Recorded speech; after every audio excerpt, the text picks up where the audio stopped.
Hello, friends, and welcome back to the show. Today, I had the pleasure of interviewing Dr. Chris Knobbe, author of The Ancestral Diet Revolution and one of our foremost experts featured in the documentary Fed a Lie, which tackles the dietary monster of seed oils. What are they? Where did they come from? And in the words of Chris Knobbe himself, why are they the worst single change to our dietary landscape in the last 150 years? So we dive into it all. Chris has over a decade of investigation, research, and also clinical practice. This is a guy that knows what he's talking about, and he is bringing the receipts today. Why is cholesterol so vilified? Why did seed oils get introduced? Why are we eating so many of them? And why are we normalizing sickness? What can we do about it? Can we get rid of seed oils? Can we detox from them? What is going to help us reclaim our natural birthright to health? His thoughts on the MAHA, Make America Healthy Again movement, with voices like RFK Jr. joining the fight and putting this seed oil documentary in front of everybody to state the facts and get these out of our homes and reclaim our health. So without further ado, let's talk to Mr. Chris Knobbe. Chris Knobbe, welcome to the show, my friend. Thanks so much for having me on, Steve. It's a pleasure. Yes, we're here to tackle a bit of a monster in the health sphere these days. Are seed oils good for us, bad for us, indifferent? We hear so much conflicting information. And I was joking off show that you are the Obi-Wan Kenobi of the seed oil argument. You said you've been studying this stuff for over a decade. You probably understand it more than 99% of people on the planet. So let's tee that up and say, what's the story with seed oils? Where do we even begin, Chris? Well, gosh, that's the perfect question, and it's hard to even know where to begin. But I'll just start by saying that I believe seed oils are the most dangerous product in our food supply, bar none. That nothing else comes even close. GMOs, herbicides, pesticides, glyphosate, sugar, refined carbohydrates in general.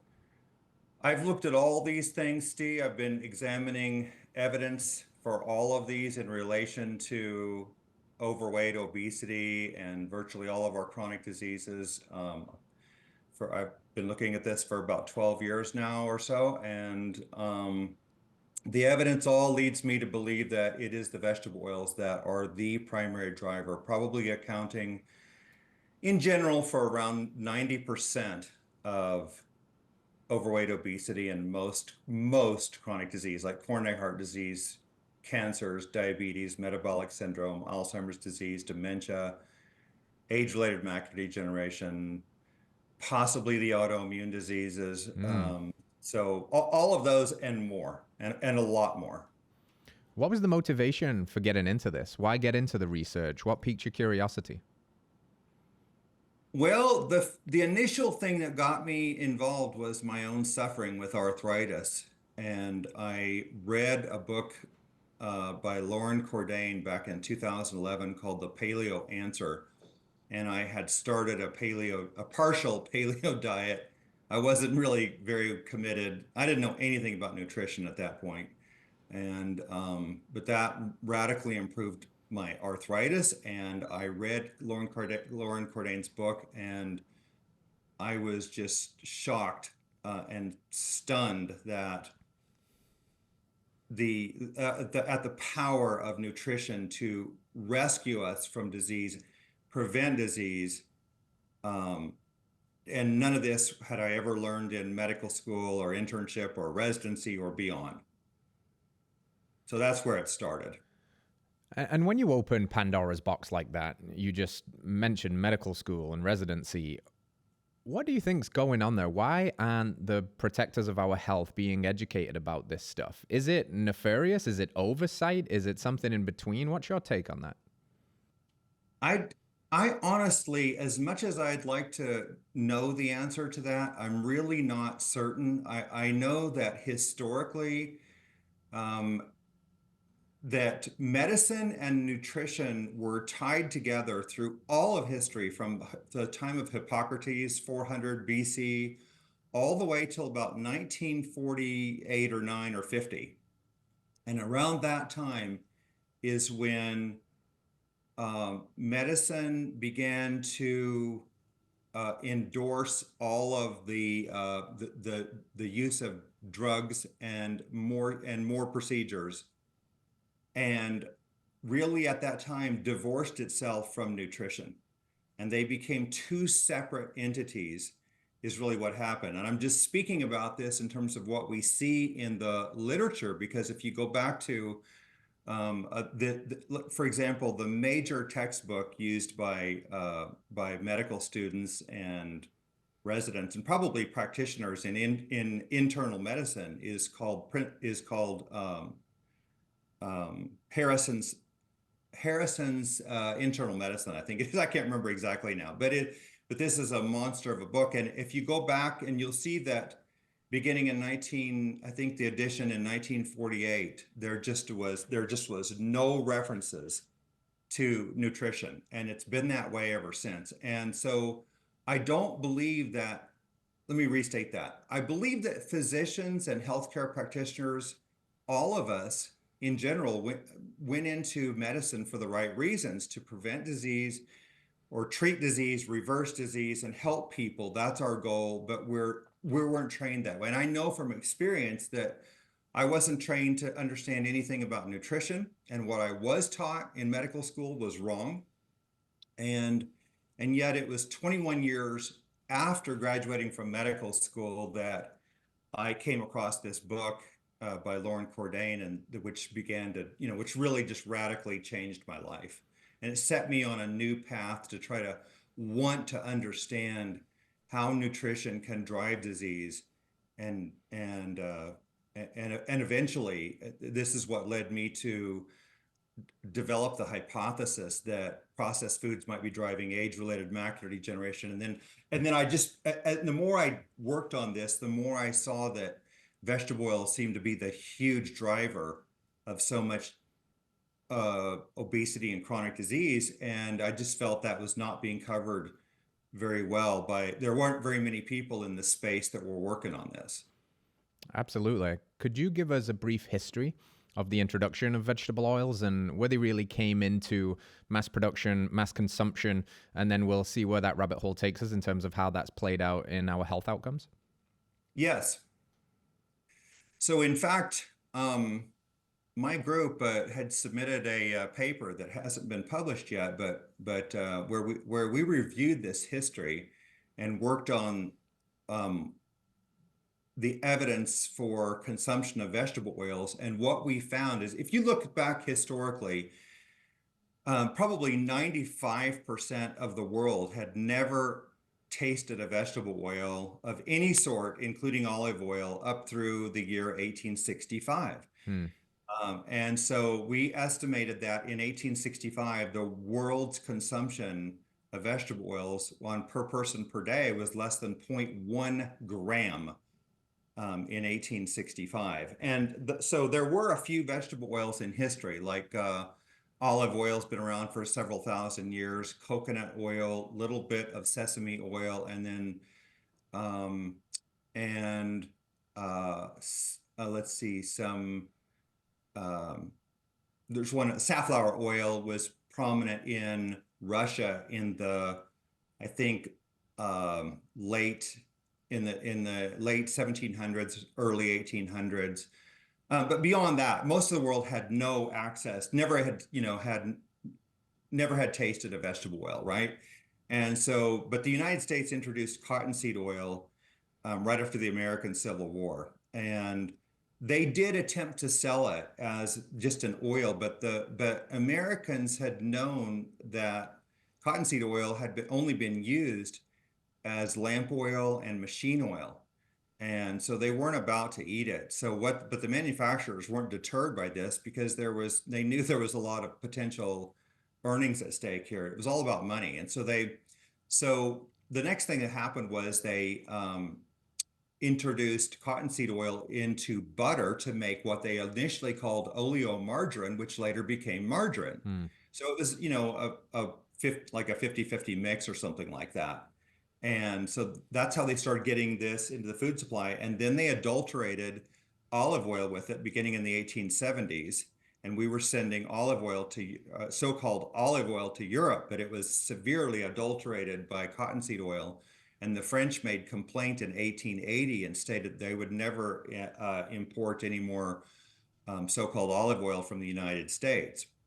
In the early 19 or 19 around 1907 to 1911, Procter and Gamble, who were soap and candle makers, they partnered with the German chemist E.C. Kaiser, who knew how to create trans fats, which became Crisco. So they created something that looked like lard, and that was Crisco, which is loaded with trans fats. It's something like more than 50% trans fat, if I remember right.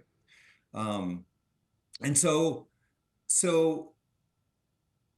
by that point, by 1911, there was just two seed oils, I'll call them, in the food supply, and that was cottonseed oil and soybean oil, and then we got all the rest.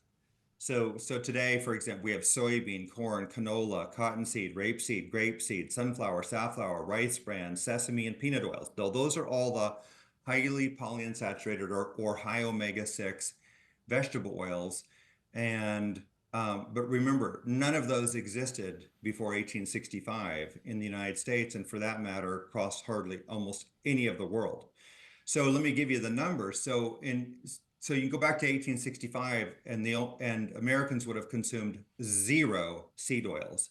They had olive oil, which is you could call it a tropical oil or a fruit oil. But anyway, we had a tiny amount of that. Almost nobody had access to olive oil in 1865. So effectively, we're at 0 grams per person per day in 1865.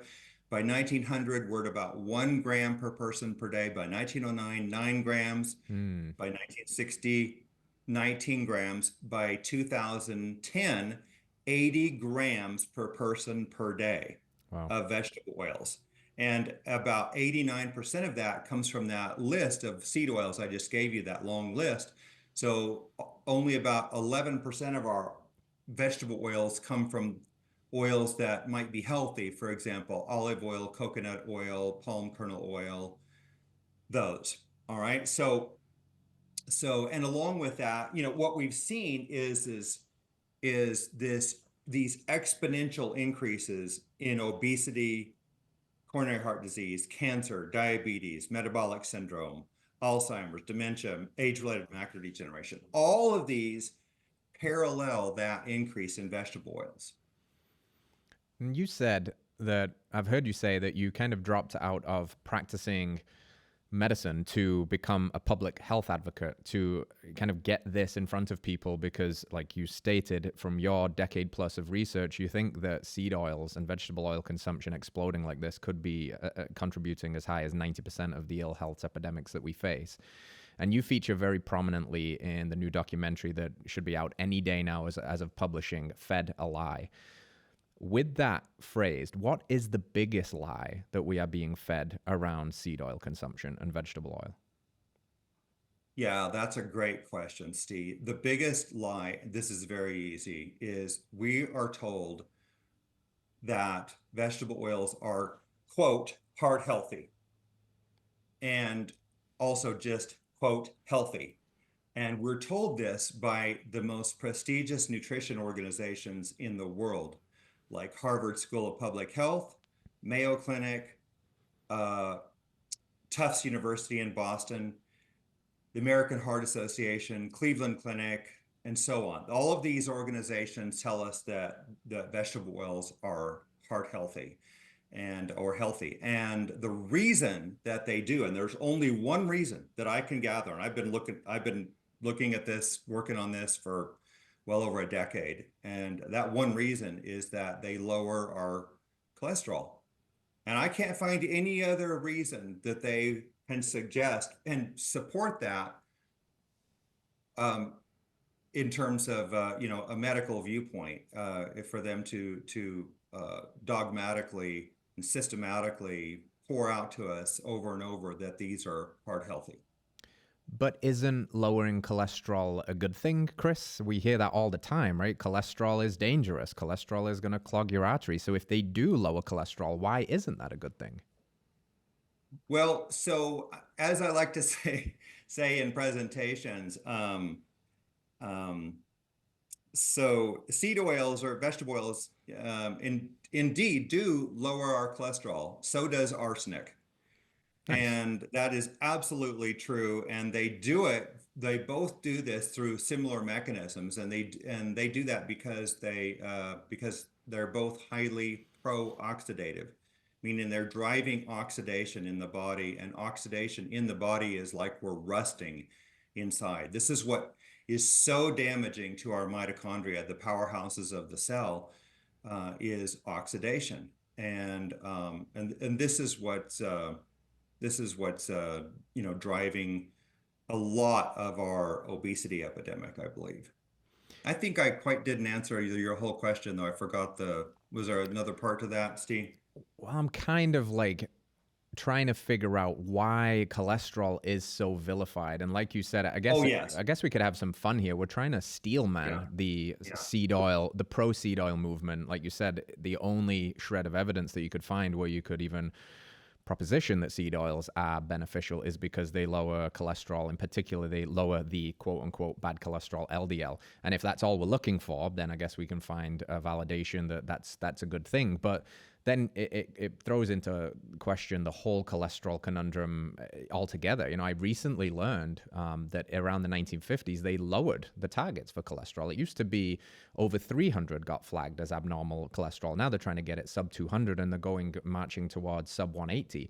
So why such a drastic change in the numbers? Because it doesn't seem to be helping the disease outcomes, and cardiovascular disease is still exploding. So I was just trying to figure out why cholesterol is so vilified and the seed oil, conundrum in this picture. Yeah, and that's a very good question and a very hard question to answer without, using some simplifications, which I'll have to do in order to make this, brief. But in essence, lowering cholesterol could be beneficial. In general, I would say the way that they go about it in medicine is not beneficial at all. I do believe that when the cholesterol, when LDL cholesterol in the body is really high, it there is something wrong, and it can be just as simple as a copper deficiency, for example. But a high cholesterol, as almost anyone who investigates this at all begins to quickly understand, is that high cholesterol does not drive coronary artery disease, coronary heart disease. We know this because people with extremely high levels of cholesterol, 300 to 800, often don't have any more coronary artery disease than people with cholesterol under 150, for example. So you're right. Allopathic medicine keeps changing keeps setting the bar lower and lower for where cholesterol needs to be. And the reason they do that is because no matter how low they get your cholesterol, people still get coronary artery disease and still have heart attacks and strokes and congestive heart failure and so forth related to ischemic heart disease. Mm. So they can't get it low enough, no matter what they do. And this is why they used all these medicines, from statins to now PCSK9 inhibitors to try to get your cholesterol, get it down to 50, and yet they still can't stop the progression of coronary heart disease. Why is that? Well, there's a very simple answer.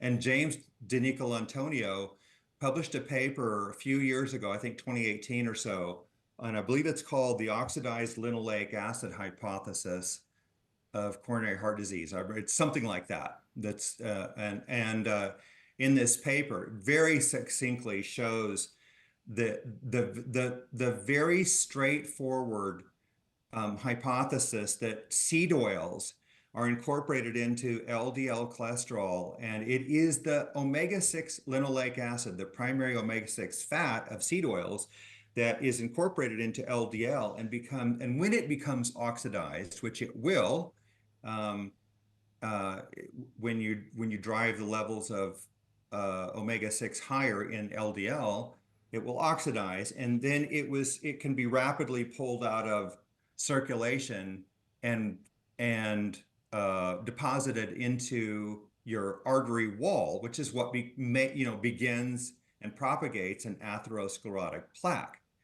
And so, from my research, I if you look at all the populations that have no coronary heart disease at all, none of them have any vegetable oils. I just honestly think the answer is so simple. It's just right in front of us. If you eliminate vegetable oils from the diet, I think you probably could virtually eliminate coronary heart disease eventually. Yes, it would Mm. take some time.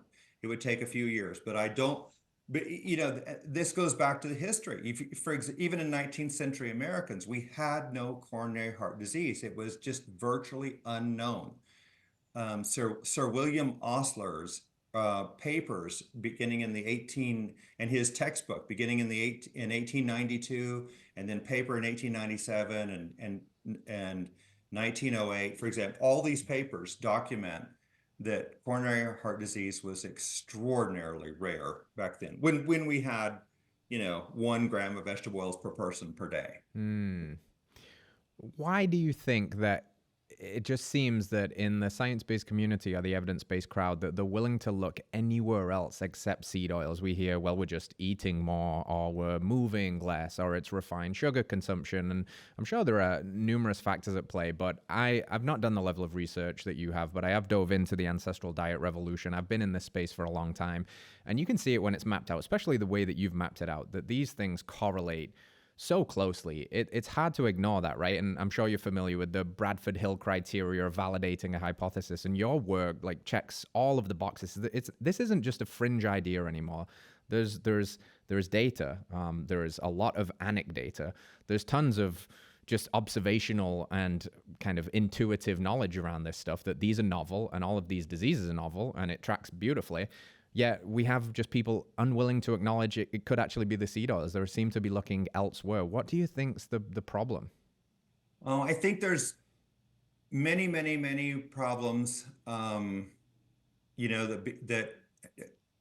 there's so many that I couldn't possibly begin to state them all. But I think one of the major reason that seed oils are not recognized for their dangers in coronary heart disease, in cancer, in diabetes, and so forth, is because they were brought into the food supply uh, in the perfect way to make them seem as though they are a natural food source.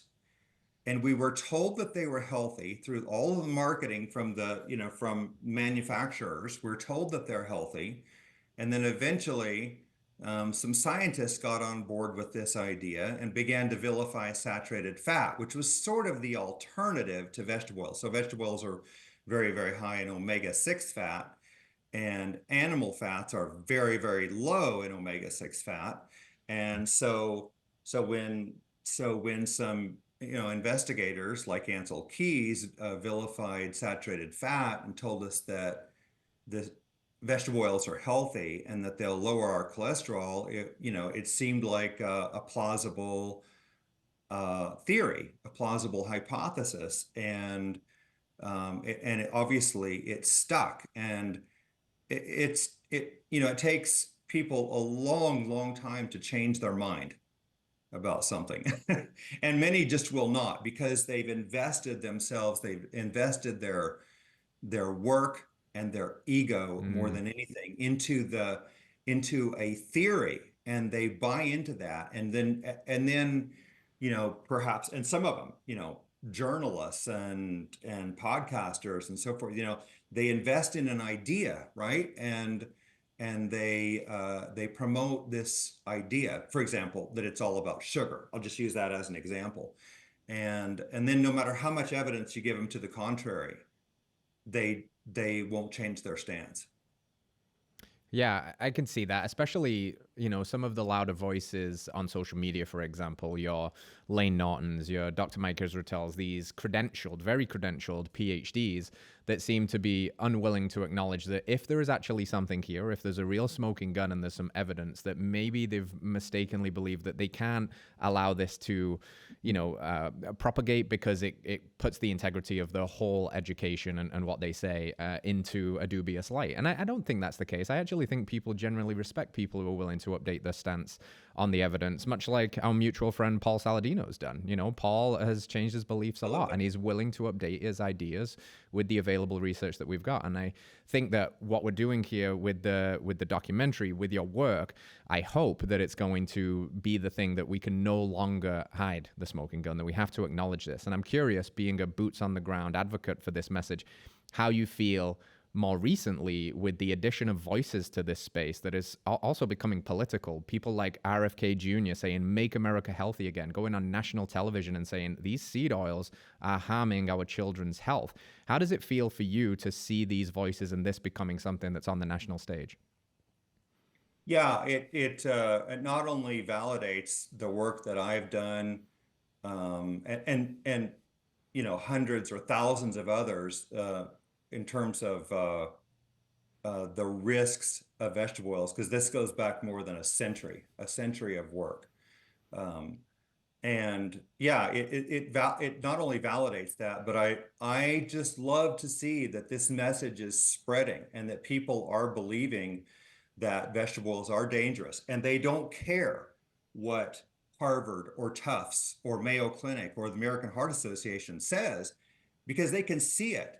There's Albert Einstein said, "Unthinking respect for authority is the greatest enemy of truth." And that is such a powerful statement. And so this is what I would submit to you and all of our listeners, is that you don't want to believe in a person. You want to believe in the science. And it's the same for me. I don't expect them to listen to me for any reason, but to evaluate the science that I've helped to bring forward. And the one thing that I've done that's unique in this space is that I'm a data junkie, and I like to gather data and put that into graphic form. And I think, and many people, when they read my latest book and even the previous one, but especially in the Ancestral Diet Revolution book that came out last year, many people do say that the graphs tell the story. And that's what they do for me as well. It's a way of taking data and making it visual so that it's meaningful to us, and you begin to look at the correlations between what you believe might be cause and effect, and then you can actually see it, and you can start seeing where does this actually lead us to. Mm-hmm.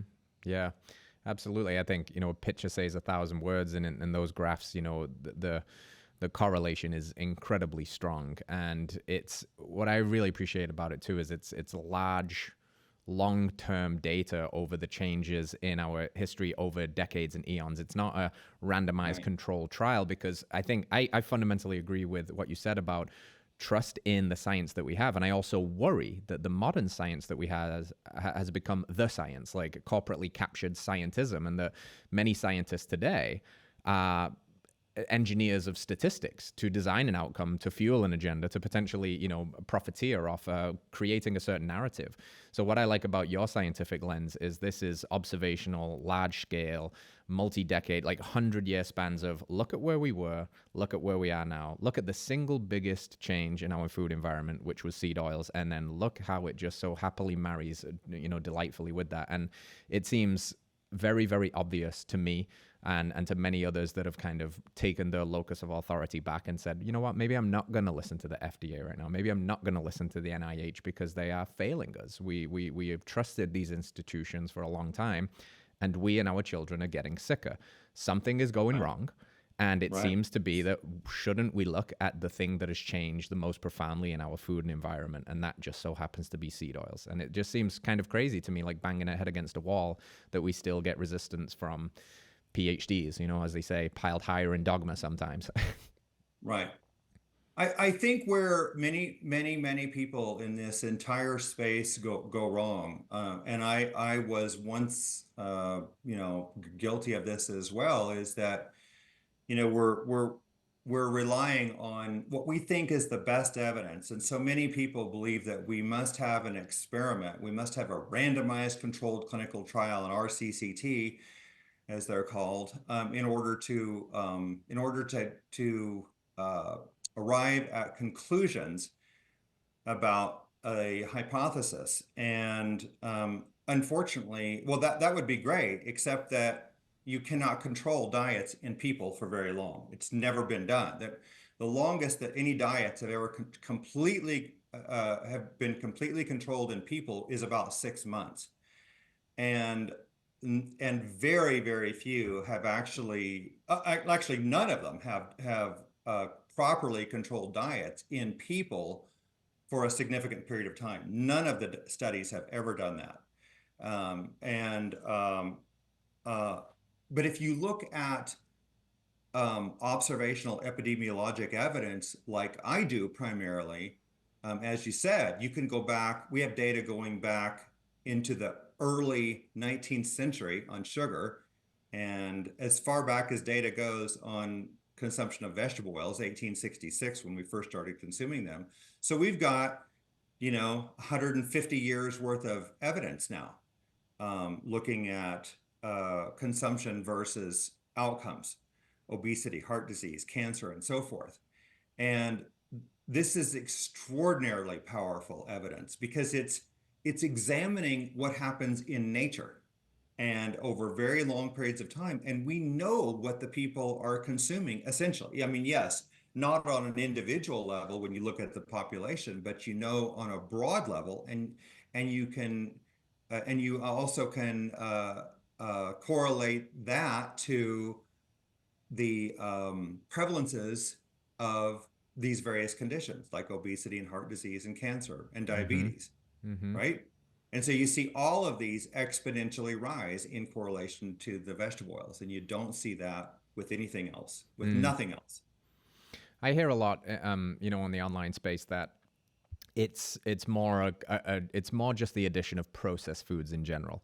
But if you break them down to the constituent parts, there's almost always vegetable oil in processed foods, and there's refined grains, refined carbohydrates, refined sugar. Is it a combination of this? I mean, processed foods certainly aren't helpful. Is it sugar? Is it vegetables? Is it both that's driving the obesity and ill health epidemic, or where do you try and kind of figure out what's the biggest needle mover in that realm? Yeah, that's a great question. So so if you look at, for example, I'm just going to mention some data here. If you look at sugar consumption versus obesity in the United States, um, we do know, for example, there is correlation between obesity and sugar consumption, for example, but it's a very weak correlation in, over broad spans of time. For example, sugar, rose 17-fold between 1822 and 1999, and then sugar began to fall. Mm-hmm.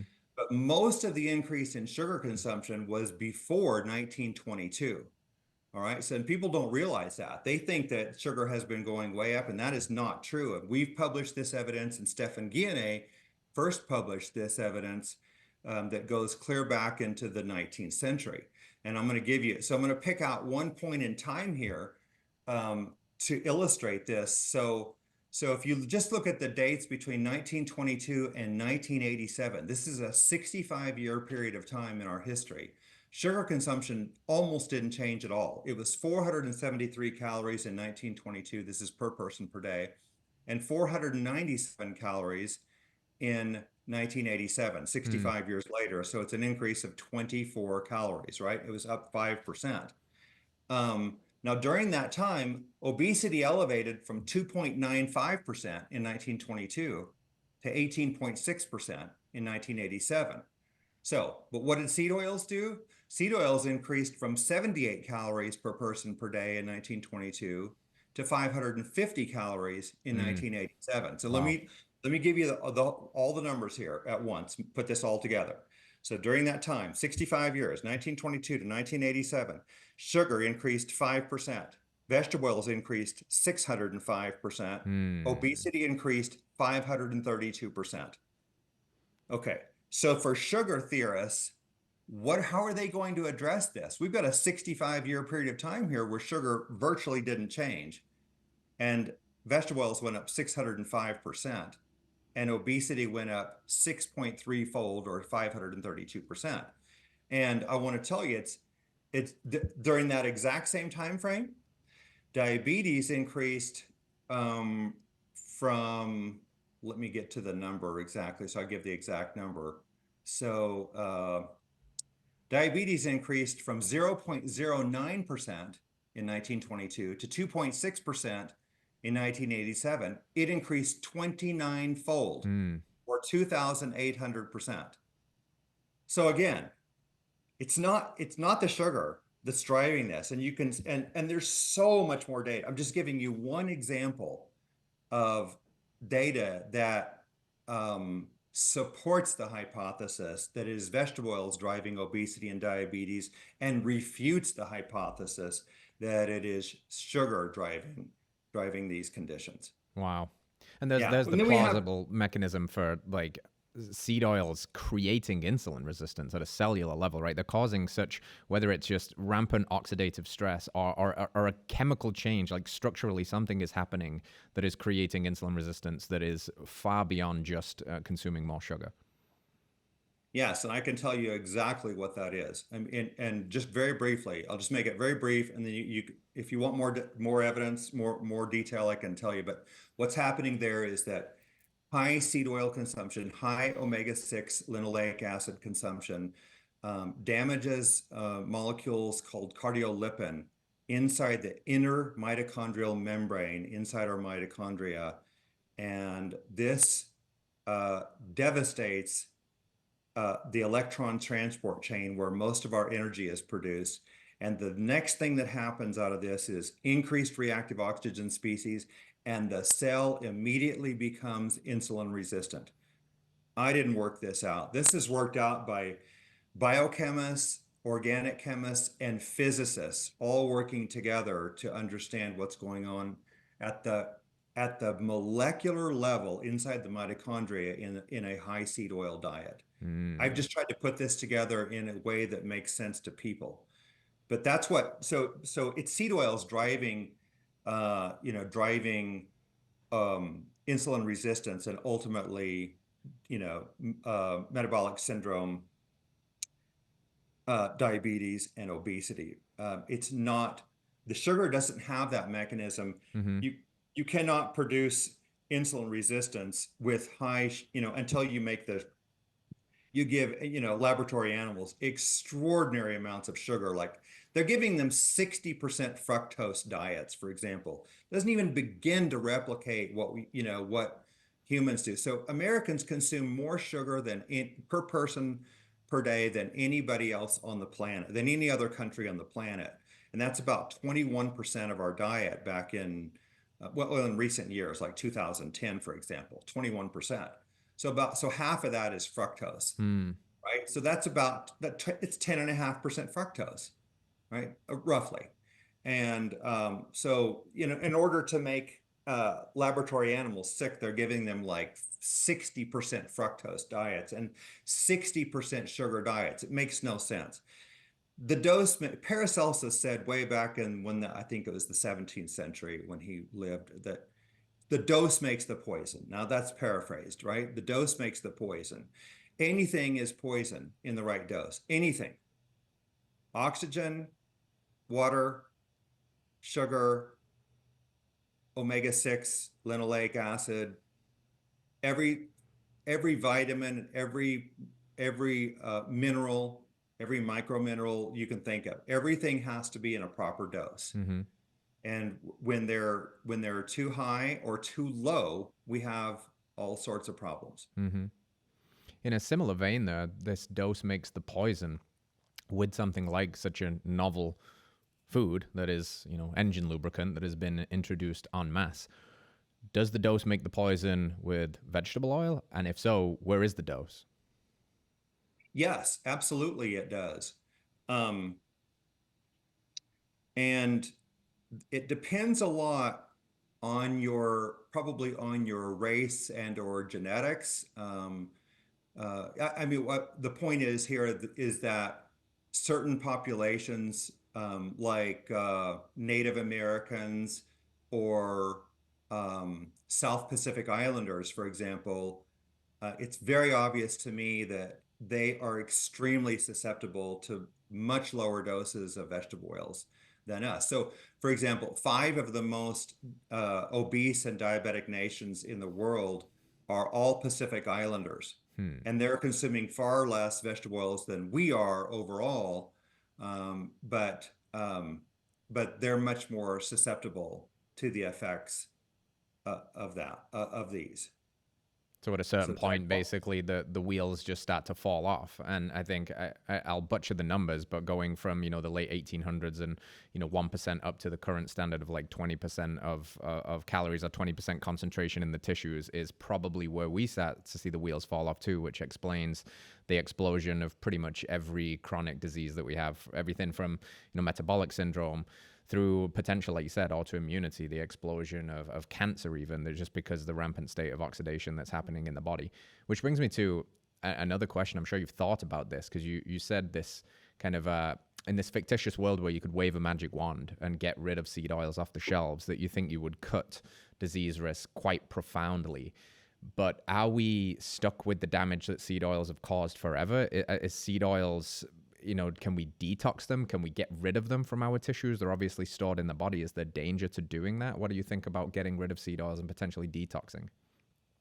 No, we should get rid of them and we would rapidly recover if we did.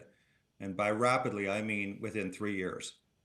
We would drop our risk dramatically. Obesity would start to reverse. Diabetes would completely reverse, type 2 diabetes, metabolic syndrome, non-alcoholic fatty liver disease, um, uh, you know, uh, um, fatty liver, all of this would begin to reverse the day that we get rid of vegetables. So this is what I tell people to do. I mean, in fact, and I'm going to go back here to your point about the numbers. So we looked at the American diet back in 1865 when we had no vegetable oils, and we modeled that diet.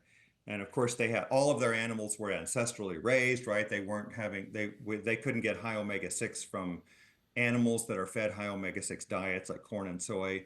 And they didn't have a lot of nuts and seeds that could raise your omega-6 even higher. So we modeled that diet, and Americans would have been consuming about 2.2 to 2.6 grams of omega-6 linoleic acid. And again, linoleic acid accounts for about 90% of the omega-6 in any Mm, natural fat. So again, so that was about 1.1% of their calories, their total calories in 1865. That doubled by 1909. They went from 1.1% to 2.2% approximately of their calories as omega-6, which increased to 7.2%, I believe it was, something like that, 7 point something percent in 1999, all the way to 11.8% by 2008. 11.8% of calories, or 29 grams a day. So we went from about 2.4 grams of omega-6 linoleic acid in 1865 to 29 grams in 2008. So it's an 11-fold increase in omega-6. That's 1,000%. And in terms of the percentage of our diet, it was 1/90th of the diet, right? 1.1% in 1865. But by 2008, it was 1/8 of the diet. This is a staggering increase, right? So this omega-6 accumulates in our body fat, in our cellular membranes, in our intermitochondrial membrane, sets up a biological milieu that is pro-oxidative, pro-inflammatory, toxic, and nutrient deficient. And this is how you get all of this, uh, overweight, obesity, and chronic Mm, disease, primarily because of this. I'm not saying this is the only way to get there, but this is the primary way to mm-hmm, get there. mm-hmm.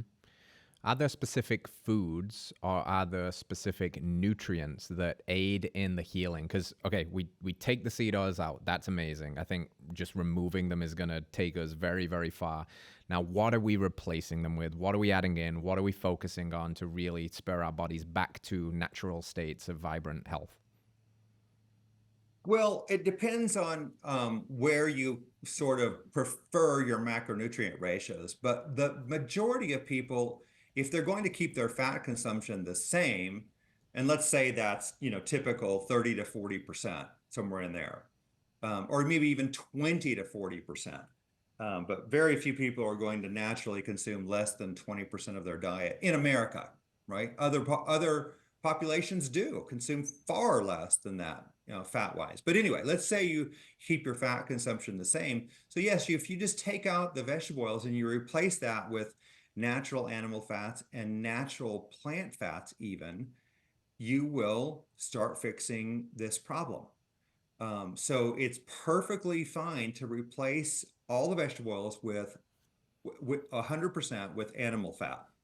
But that animal fat really should come from, preferably from animals that are raised naturally on their natural fodder, which means that cattle are generally, 100% grass fed, but I can come back to this, but their omega-6 doesn't change very Mm, much in their body fat no matter what they eat. But monogastric animals like chickens and pigs, just like humans, we're also monogastric, our body fat will go way up in omega-6 in proportion to what's in our diet. And so if you consume chicken and pork and eggs from animals that are fed corn and soy, which is not a natural diet for any of these animals, then their omega-6 can go very high to like 20% or higher, just like humans. wow. And so if you want to get those out of your diet, and if you do that, your omega-6 will start coming down. Now it'll take 3 years, um, even once you start a completely, ancestral diet. Let's say you're on a standard American diet and you're consuming very high omega-6, because you're consuming all, the typical seed oils, then it will take 3 years for you to turn over all of the fatty acids in your body fat, which means in your cell membranes and in your inner mitochondrial membranes, in your brain, everywhere, right? Incredible. And so, yeah, that's how long it will take, but you will start getting healthy literally within hours of getting off of the seed oils, because your inflammation will go down. Then your oxidation will start to go down. And then the toxicity from the advanced lipid oxidation end products that come from these seed oils, either because they're heated or because they're metabolized, that will start to drop. And so you'll gradually start getting healthier and healthier. And 3 years later, you can drop down to an ancestral level of omega-6 in your body. Amazing. My next question, Chris, is about trans fats, because you mentioned them a lot earlier in the conversation. Like Procter and Gamble made our fake lard the popular, that this was a really high amount of trans fats, and we later became aware that these are really bad. So much so that they are banned. But they're not quite banned, are they? Because isn't seed oil and vegetable oil still creating trans fats? What's the story there?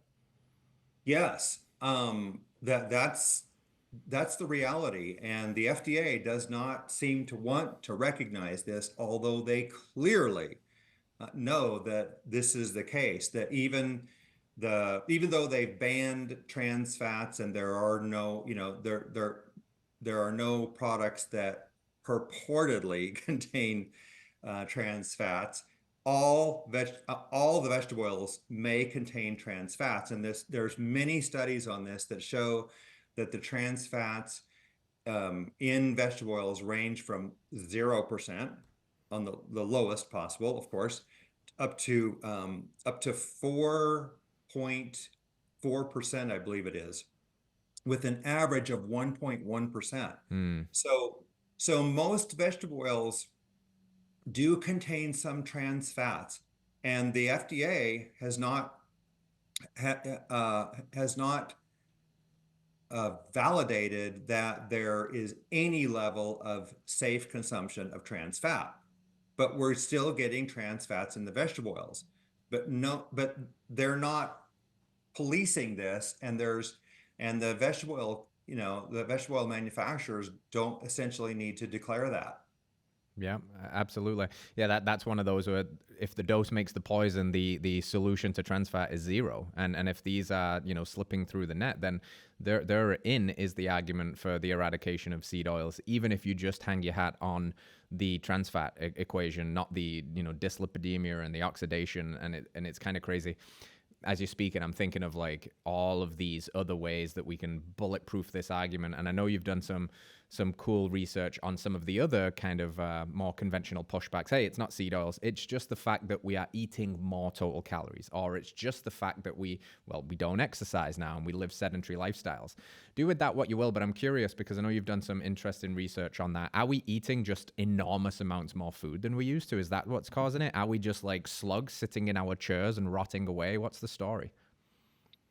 Um, no, we are not. And this is really interesting because in 2022, Darius Mozaffarian from Tufts University, no less, published a paper showing that, for example, our obesity had increased from 30.5% to 42.5% in the United States between 1999 and 2018. And yet, the total energy consumption and the total energy available both show that our calories consumed were actually going down after 2003 and 4. Hmm. And they statistically significantly dropped.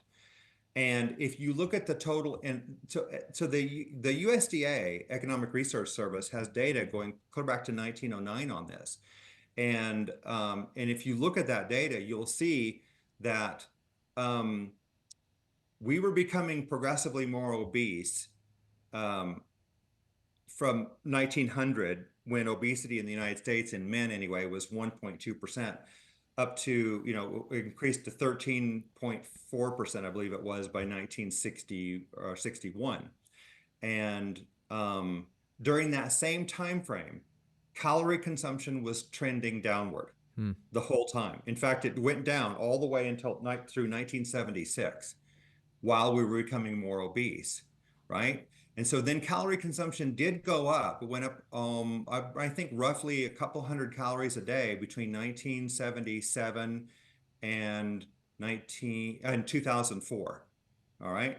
So so let me just go back and say, if you look at the curve, have been becoming progressively more obese since 1900. We went from 1.2% obesity in 1900 to 42.5% by 2018. And it's a progressive increase, probably most of the way. Now, there's no data between 1900 and 1960, okay? But so you just have to estimate that. But anyway,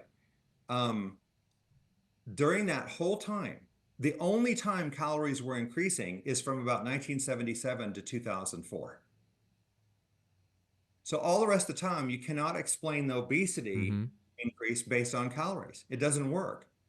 So even Darius Mozaffarian said, we don't know what causes the obesity epidemic. And I've been, saying since, 2016, these vegetable oils are extraordinarily damaging to our metabolism. And I've been, Mm. presenting publicly since 2019 that this is what's driving our obesity epidemic and diabetes, particularly those. The evidence is incredibly strong.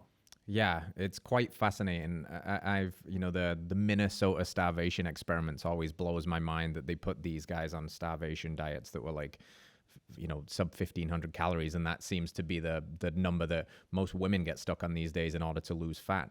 It's a broken metabolism. And it seems clear that something has broken the metabolism. And again, we look and point the finger at seed oils because it seems to, just track really nicely with that available data.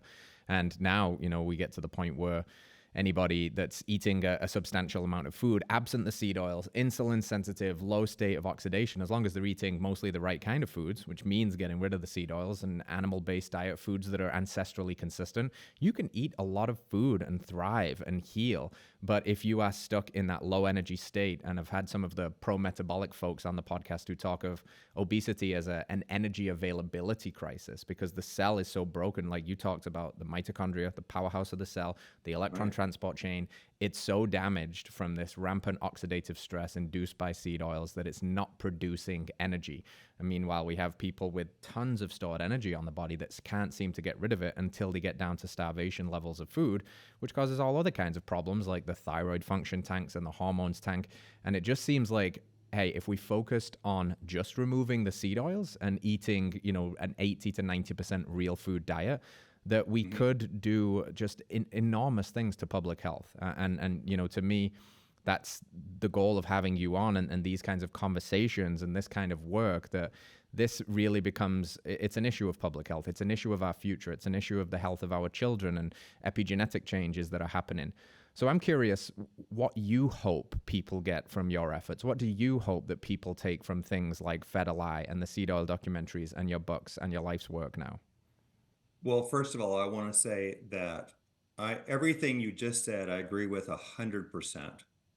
Absolutely. And no matter if your metabolism is broken, no matter how low you try to make your calories, you will not be able to lose weight or begin to get lean and healthy, because you potentially will make your problem even worse. I think the only way we ate ourselves into this mess, and we can eat our way back out of it. And it's not necessarily about just dropping your calorie consumption. You just need to replace all that food with 100% naturally healthy whole food, essentially. And I do think you should avoid refined sugars, refined flour, and vegetable oils, those three things. And that will move you in that direction. As far as what I want to do with the work that I do is I just want to reach people with this message. That's my entire goal. I don't want to stop until the whole world knows that what an ancestral diet is, what it means, how to get there. And I think it's very simple at the big picture level. Yes, implementing it is harder. And the best way to do that is to make your own food. But you'd have to remember that this is not about just, obesity or looking good. This is about being healthy. And, especially as you start getting older like me, you start recognizing that it's what's really important is our health. That's what's important. You start losing family members or they become very sick due to, our food supply. It just really hits home. And so that's why I do this work. And that's why I appreciate you having me on, Steve, because you're helping to spread this message. And that's my entire goal. That's exactly what we're trying to do, man. I've said it on podcasts before, and I'll keep saying it. I want to help myself and others make health and wellness as infectious as disease. And we live in a sicker culture, in a disease economy. And unless we have voices like this through these platforms, through these mediums, helping people reclaim their health, which I fully agree with you, health is wealth. If you don't have your health, what do you have? And we need whatever you want to call yourself, freedom fighters, anti-seed oil rebels, whatever, but we need it. And I don't know, my spidey sense is tingling that something is happening. This is being talked about. This is being taken more seriously. I think we're causing a healthy stir.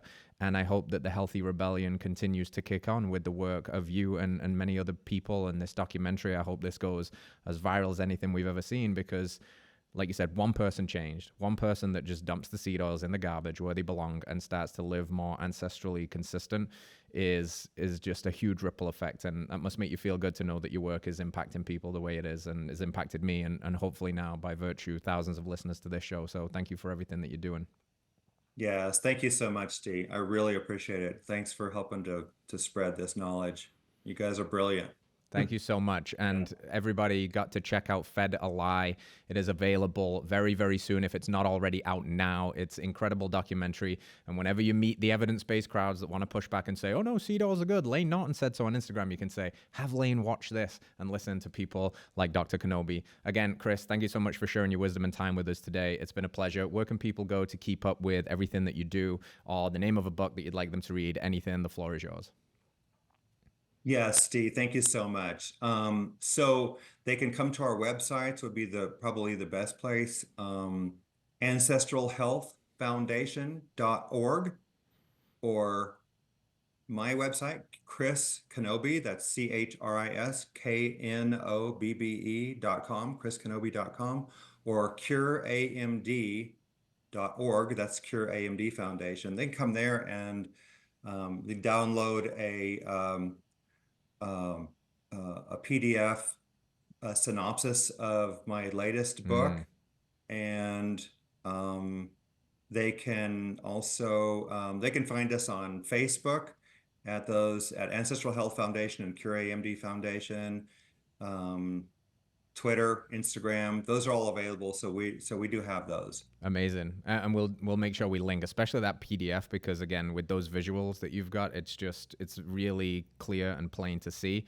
And fam, a call to action to the audience. Like, this is it's a big movement, and it's a big moment, and we need your help. So please share this. It's still the case that most people find new podcasts by shares to a friend. And if you care about health and you care about the health of your family, this is an important conversation to listen to. So please help us spread this message. Share Chris's work. Share the documentary. Share the podcast. We love you. Stay radical. Throw those seed oils in the trash, and we'll see you next week. Hey, before you go anywhere, listen up. I've got a special announcement. Mark your calendars for this one. November 22nd, Heart and Soil is dropping a new documentary called Fed a Lie. This is going to be the documentary on seed oils. The end, the nail in the coffin. Expect to hear from experts like Dr. Paul Saladino, Nina Teicholz, Dr. Chris Knobbe, even superstars like Bethany Hamilton, as we gathered the big dogs to put an end to the seed oil madness. If you want to check that out, go to Heart and Soil's YouTube, subscribe, and go to fedalie.film. Plug in your details, and we will make sure you get the link as soon as that goes live so you can spread it far and wide. This will be an incredible conversation starter at the family table over the holidays, and it will be you helping us to spread this message of radical health and be a part of the healthy revolution. And as always, thank you for being here. If you like the show, please like it, subscribe it, and share it. Help us to spread this message of radical health. And we'll see you next week. Big love.